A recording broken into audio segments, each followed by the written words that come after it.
Hello Flashes, this is Mrs. Reed, and today I'm going to be talking about solving linear systems by substitution. So if you remember, we did talk about solving linear systems by graphing two lines and then finding the point of intersection, but you actually don't have to graph to find the point that two lines are going to meet at. You can actually do it by what we call substitution. So if you guys remember, system of equations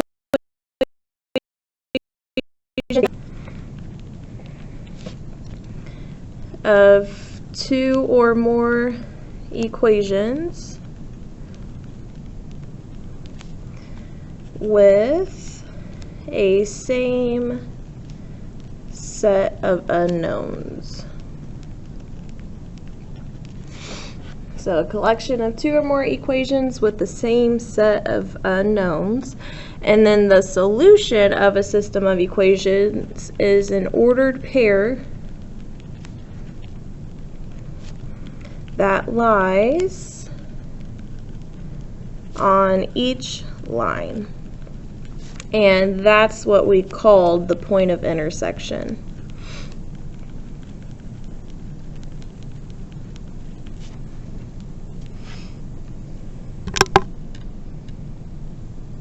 There we go. Okay, so as you guys know, you can pause this video at any time if you need help catching up. I'm going to go ahead and move on to the substitution. So there are steps for solving the system of equations by substitution. And the first step is making sure that both equations should already be solved for y. So example, it should say y equals whatever it is. If it doesn't say y equals, then that means that you are going to have to solve for y first before you do anything else, okay? After each equation is solved for y, you're going to set the two expressions equal to each other. Then you're going to solve for the variable x in the equation. That value into one of the original equations. Then you're going to solve for the variable y.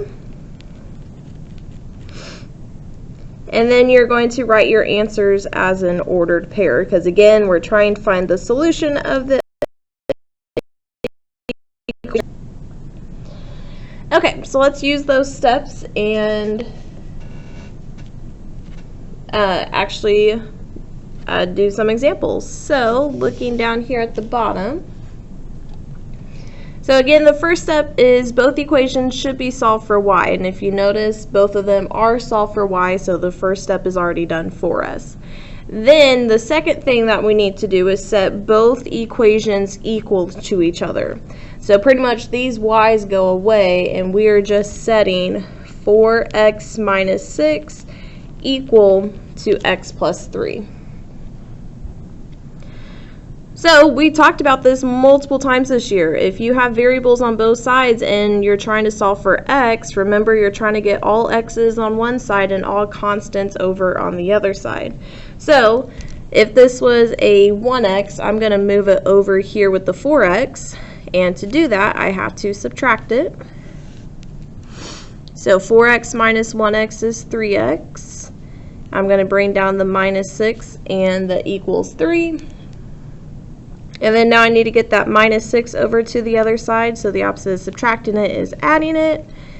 I'm left with 3x equals 9. And then our last step to get x by itself is to divide by 3 on both sides, and we get x is equal to 3. Okay?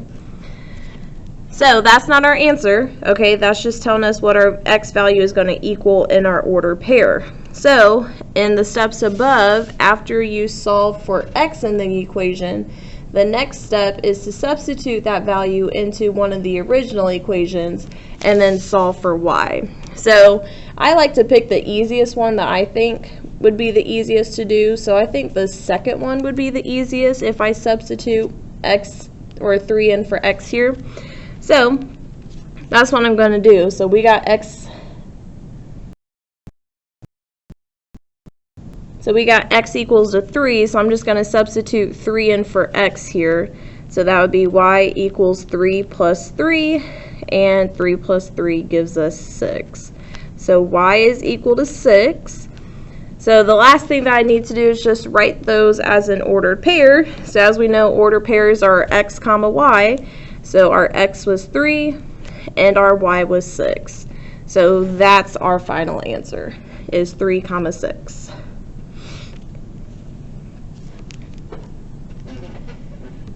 Okay, so let's try another one. So again, make sure that they're both solved for y, which in this case they are.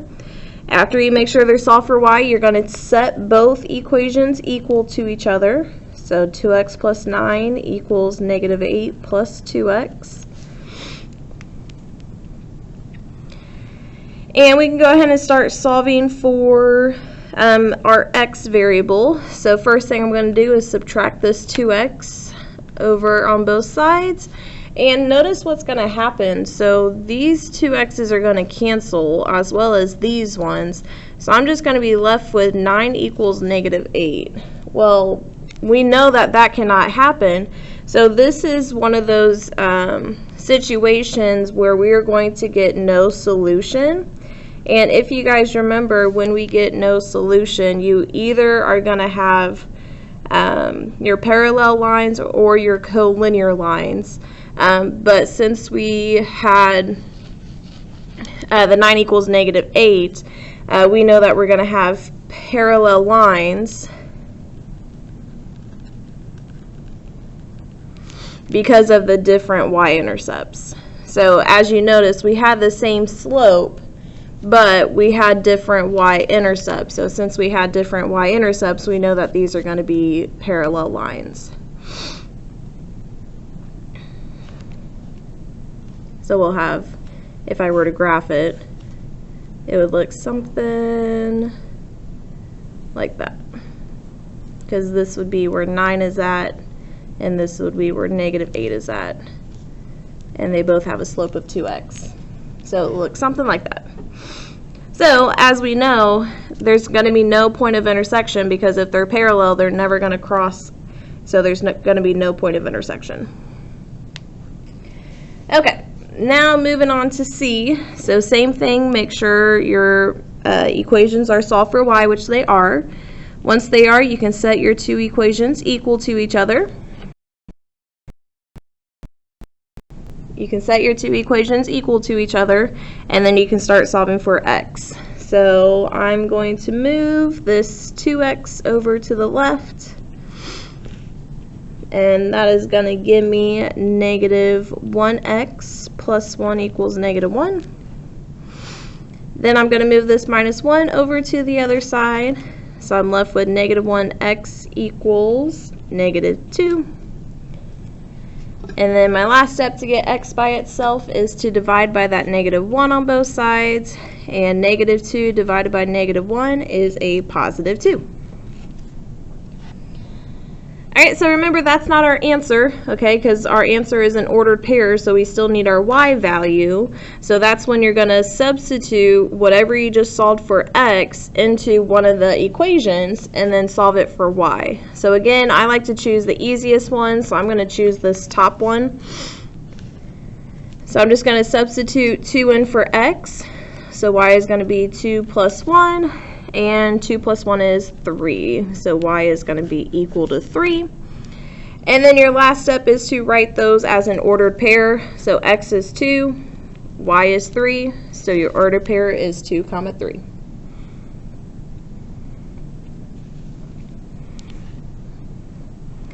Alright, and let's try the last one. So again, first step, make sure both equations are solved for y, which they are. And then we can go ahead and start setting our equations equal to each other. And then start solving for x with variables on both sides. So again, move all variables to one side. And all constants over on the other side.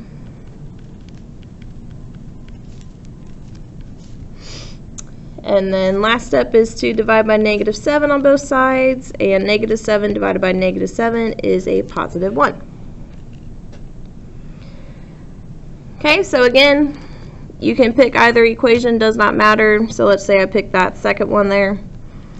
So substitute 1 in for x. So y is going to equal 5 times 1 minus 4. And as we know, 5 times 1. So x is 1, y is 1. So when I create my order pair, this will be 1, 1. Okay, so moving on to the back side, we have 4 more examples. These ones are a little bit more difficult because we have some fractions involved, but it's still doing the same exact thing. So again, make sure your y's are solved for, which they are. So now we can just set them equal to each other.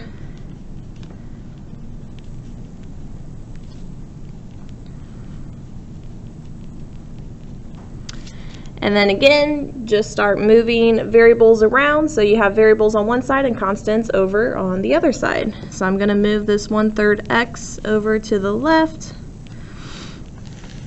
And 1/4 or negative 1/4 minus 1/3 gives me negative 7/12 x.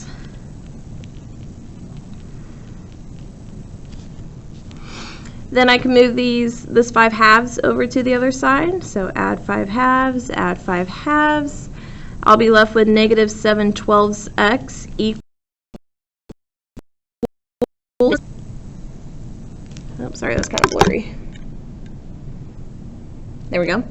And then negative 11/3 plus 5 halves gives us negative 7/6. So remember, if you want to get a variable by itself that has a fractional coefficient, remember all that you have to do is multiply by its reciprocal on both sides. So the reciprocal of negative 7/12 would be 12 over negative 7. So we're going to be left with x is equal to, and then negative 7/6 times negative 12 over 7 gives us x equal to 2. Okay, so once you get your x value, remember your next step is to substitute that into one of the original equations and then just solve it for y. So let's say I substitute it into the second equation that we had. And then I can just go ahead and solve it. So 1/3 times 2 is 2/3. And then 2/3 minus 11/3 is going to give me negative 3. So my solution to the linear system of equations is the ordered pair 2, negative 3.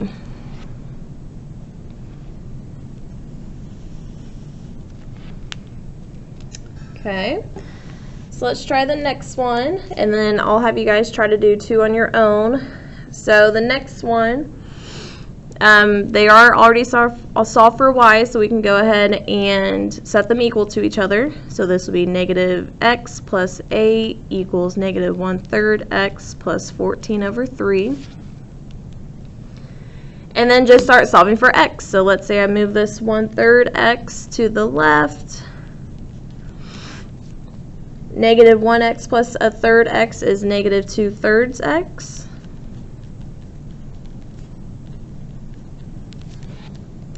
And then my next step is to move that 8 over to the other side, and we'll get negative 2/3 x equals 14/3 minus 8 is negative 10/3.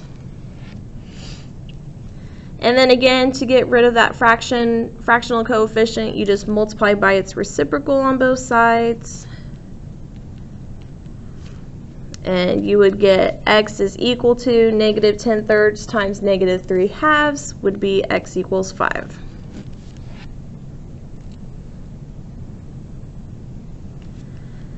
Okay, so now that we have our x, again, we're going to substitute it back into one of the equations and solve for y. So I am going to do the first one because that looks like the easiest. So y equals negative x, which was 5, plus 8. And negative 5 plus 8 gives us a positive 3. So then our ordered pair would be 5, 3.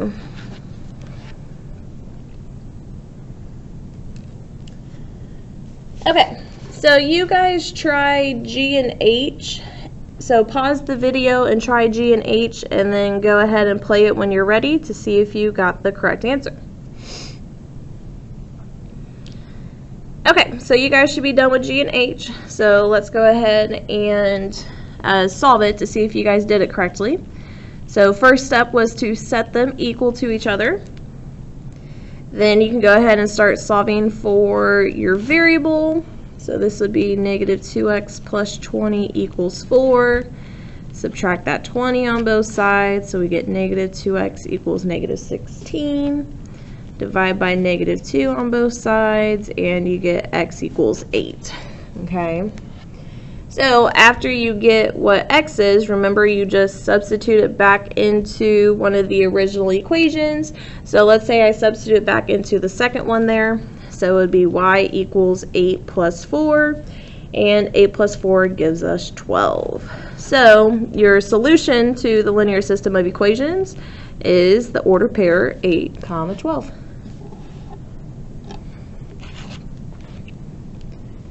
So good job if you got that. If you did not get that, make sure you fix your mistake and notice where your mistake was at so that hopefully it doesn't happen again. All right, and then this last one. So again, make sure they're solved for y, which they are, and then you can go ahead and set them equal to each other. And then just start solving for x. So I'm going to subtract that 1/2 on both sides. So 5/3 minus 1/2 is 7/6. And then I'm going to subtract this 11/3 on both sides. So negative 1 minus 11/3 gives us negative 14/3. So then when I multiply by the reciprocal on both sides, I get x is equal to negative 4. Okay, so after you get your x value, you substitute it back into one of the original equations. So let's say I substitute it into the second one. So that'd be 1/2 times negative 4, which is negative 2, and then negative 2 minus 1 gives me negative 3. So our solution to the our solution to the linear system of equations is the order pair -4, -3. Okay, so that's the end of today's lesson. So just let your guys' teacher know if you have any questions about it, and I hope you guys have a great rest of your day.